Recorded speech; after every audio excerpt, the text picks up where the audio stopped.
ರೈತರ ಬಗ್ಗೆ ಮಾತಾಡ್ತಾ ಇರೋದಣ್ಣ. ಅಲ್ಲ ರಾಜಕೀಯ ಬೇಡ ಅಂತಂದ್ರೆ ನಂಗೆ ರಾಜಕೀಯ ಎಲ್ಲ ಮಾತಾಡ್ತಾ ಇರೋದು ರೈತರ ಬಗ್ಗೆ. ರೈತರ ಬಗ್ಗೆ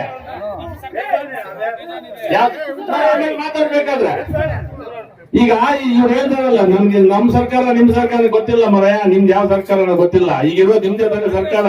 ನಮ್ಮ ಶಾಸಕರು ನಮ್ಮ ರೈತರು ಏನ್ ಮಾಡ್ತಾ ಇದಾರೆ ಅಂತಂದ್ರೆ ಆ 2-3 ದಿನದಲ್ಲಿ ಕೆಲಸ ಕೈ ಕೊಟ್ಬಿಡ್ತಾ ಇದ್ದಾರೆ.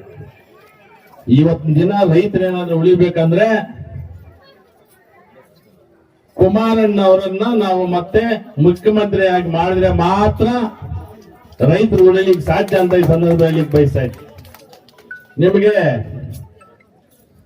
ತಾಯಂದರಿಗೆ ಮತ್ತೆ ನಮ್ಮ ಅಣ್ಣಂದರಿಗೆ ಅವರ ಒಂದು ಮಾತು ಹೇಳ್ತೀನಿ. ಈಗ ಗಂಗಾ ಕಲ್ಯಾಣಿ ಅಂತ ಬೋರ್ವೆಲ್ಗಳು ಆಗ್ತಿದ್ರು. ಆ ಗಂಗಾ ಕಲ್ಯಾಣಿ ಬೋರ್ವೆಲ್ ಯಾರು ಆ ಯೋಜನೆ ತಂದಿದ್ ಗೊತ್ತಾ ಯಾರಿಗಾದ್ರು?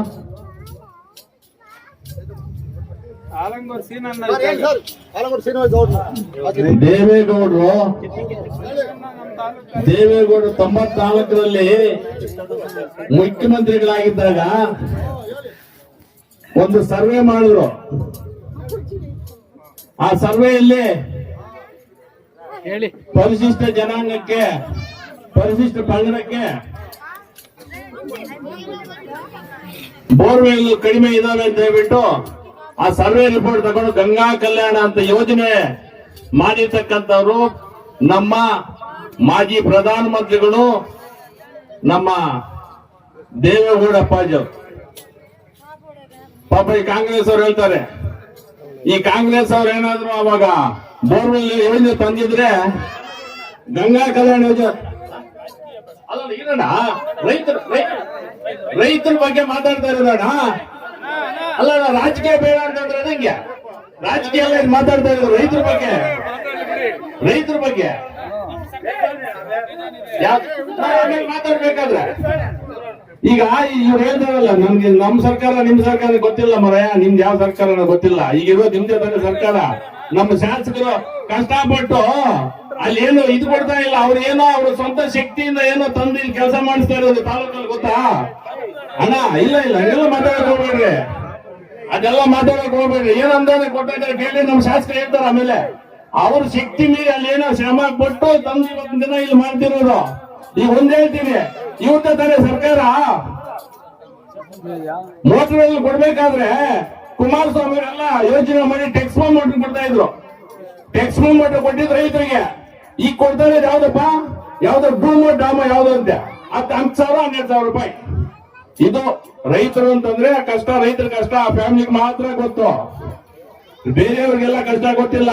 ನಾನು ಹೇಳ್ತಿದ್ದೆ ಕುಮಾರ್, ಬಡವರು ಮಾತ್ರ ಅವ್ರ ಮನೆ ಹತ್ರ ಹೋಗೋದು, ದುಡ್ಡಿರೋರು ಮಾತ್ರ ಇನ್ನೊಬ್ರ ಮನೆಗೆ ಹೋಗ್ತಾ ಇರೋದು. ಆ ರೀತಿ ಇರ್ತಕ್ಕಂಥ ವ್ಯವಸ್ಥೆ, ಈ ವ್ಯವಸ್ಥೆಯನ್ನು ನಾವೇನಾದ್ರು ಹೋರಾಡಿಸ್ಬೇಕು ಅಂದ್ರೆ ಜನ ಯಾವ ಮನುಷ್ಯನ ಆಯ್ಕೆ ಮಾಡ್ಬೇಕು ಅಂದ್ರೆ ತಾವೆಲ್ಲನೂ ತಿಳ್ಕೋಬೇಕಾಗ್ತದೆ. ತಿಳ್ಕೊಂಡು ತಾವು ಆಶೀರ್ವಾದ ಮಾಡಿದ್ರೆ ನಮ್ಮ ರೈತರಿಗೆ ಈ ಮುಖ್ಯವಾಗಿ ಗಡಿನಾಡು ಈಗ ಮಳೆ ಇಲ್ಲಪ್ಪ, ಏನ್ ಮಾಡೋದು? ಯಾವ್ದ್ರ ಬಗ್ಗೆ ಏನ್ ಹೇಳ್ತಿದ್ದಾರೆ? ಕುಮಾರಸ್ವಾಮಿ ಸಿಎಂ ಆದ್ರು 25,000 ಕೋಟಿ ರೈತರಿಗೆ 25,000 ಕೋಟಿ ಇದು ಮಾಡಿದ್ರು, ಮನ್ನಾ ಮಾಡಿದ್ರು.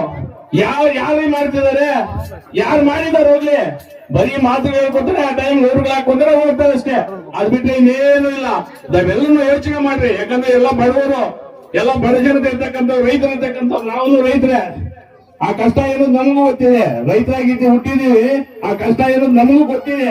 ಫಸ್ಟ್ ಅದನ್ನ ತಿಳ್ಕೊಳ್ಳಿ. ರಾಜಕೀಯ ಇರ್ಲಿ, ರಾಜಕೀಯ ಇದ್ರೇನೆ ಎಲ್ಲಾನು, ರಾಜಕೀಯ ಇದ್ರೇನೆ ಇದಾಗೋದು, ಅಭಿವೃದ್ಧಿ ಆಗೋದಲ್ಲ. ಬಟ್ ಅದನ್ನ ಮನಸ್ಸಲ್ಲಿ ಇಟ್ಕೊಂಡು ತಾವೆಲ್ಲರೂ ಒಮ್ಮತವಾಗಿ ಒಂದು ಯೋಚನೆ ಮಾಡಿ ಒಬ್ಬ ಅಭ್ಯರ್ಥಿಯನ್ನ, ಒಬ್ಬ ಒಳ್ಳೆ ನಾಯಕನನ್ನ, ರಾಜ್ಯದ ನಾಯಕನನ್ನ ಆಯ್ಕೆ ಮಾಡ್ರಿ. ತಮ್ಮೆಲ್ಲರಿಗೂ ಒಳ್ಳೇದಾಗುತ್ತೆ ಅಂತ ಹೇಳ್ತಾ ಏನು ಮಾತಾಡೋ ತಮ್ಮೆಲ್ಲರಿಗೂ ಒಂದಿದ್ದ ಮಾತನ್ನು ಮುಗಿಸ್ತಾ ಇದ್ದೀನಿ. ಜೈ ಹಿಂದ್, ಜೈ ಕರ್ನಾಟಕ.